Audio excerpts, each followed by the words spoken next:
этом сезоне на старте в первых 5 матчах они забили 11 безответных мячей в ворота своих соперников, то в этом сезоне забили больше 15, но и пропустили 4.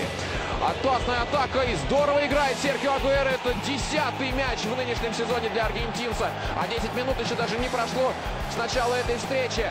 Получает поздравления от своих партнеров Серхио Агуэро. Что за футболист?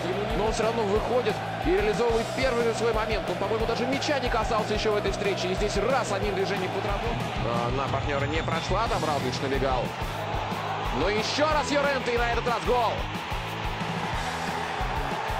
3 попытки.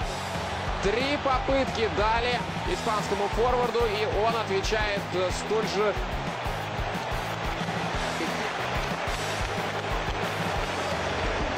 То, на чем очень многие команды, не только в английской премьер-лиге, но... Удари в лицето Де Бройне. Ето го момента.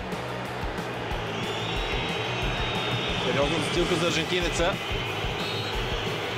Ще върне ли аванса на своя тим? Да. В стил Антонин Паненка. Серхио Агуеро прави 2 на 1 за лидера в подреждането. В първенството. Много спокойно прати топката в средата на вратата.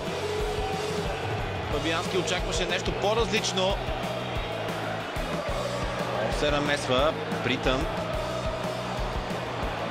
И сега обаче може да стане много неприятно за Слонси. Стърлинг. От другата страна е Агуеро. Стърлинг. Страхотен фит. Стърлинг. Това е 3 на 1. Изигра странно ситуацията Рахим Стърлинг и може би решава Борко и 6-та в Висшата лига от началото на сезона. Имаше опция да подаде към Агуеро.